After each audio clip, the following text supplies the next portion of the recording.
Welcome to BC, where me and my trusty little partner Ingrid are going to demonstrate the Swiss ball roll-in. This is a hamstring exercise. Quite often you'll see them performed in gyms, and they do them with a very speedy McSpeedotron sort of pace. We want to try and slow that movement down and really hit those hamstrings hard. So we're going to break this down into a couple of different levels of difficulty. So Ingrid's going to show the first two. So obviously Ingrid, you're going to show the hips up and down one and then the continuals. Okay, so what we're going to do is we're going to lie down with our back flat on the ground and palms out with the palms facing up. This is so that we can't use our hands to help us in the movement or to balance ourselves out.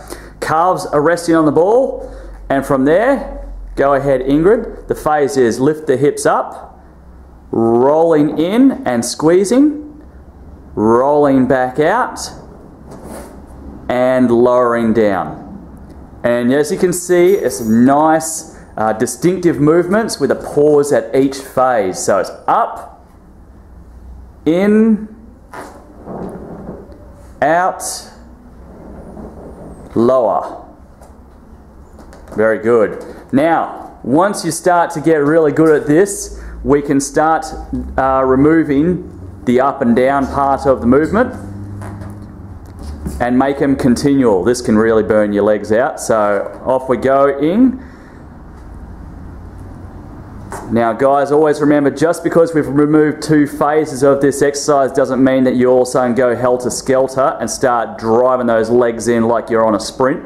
It's still slow, squeeze, hold, and out. Now, Ing, if you've still got a little bit of energy left, we're going to move straight into arms inwards. Exactly, yep. So again, by moving the arms in, you're losing a lot of your balance. So you have to have nice strong core, which again, you're going to feel your hamstrings really hard. Now, it can be quite hard to also get this going. So if you've got weak core, you'll know that you'll be moving and rolling all over the place like you're having a spaz attack. So Ing, let's go. She's been out of practice, so let's see if she can get this right. Pressure's on now. Whoa, there we go. No, take a breath, Ing. Right, after a brief rest to gather her wits, Ing is going to attempt this again. So, off we go, Ing.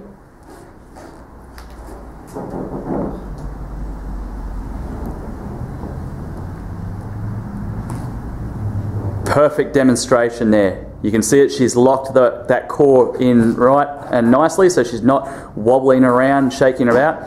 Sometimes I think it's a bit of a mental game here, guys. If you focus on a spot on the ceiling, you probably wobble around a lot less. And resting there. We're now going to demonstrate probably the hardest version of the Swiss ball roll-in, which is a single leg Swiss ball roll-in. Pretty much everything is set up the same. Arms are out, palms are facing up, calf is resting on the ball, and the leg that we are going to be working, the calf is resting on the ball. The leg that we're going to rest or work second is going to be raised just slightly so it's not resting on the ball. It should hover a couple of inches off the ball, or maybe about half a foot. Now, I would always recommend, and Ing would too, that you would start with your weak leg first, okay? So however many you're limited to on your weak leg, you can only perform on your strong leg. Please note that Ingrid is using her right leg. This is not her weak leg, but she is not feeling up to using her weak leg today on the Swiss ball rolling. So, now she's going to prove me wrong. See, I taunted her and now she's going to stick it to me. All right, Ingrid, off you go. Look at that, again, picture perfect.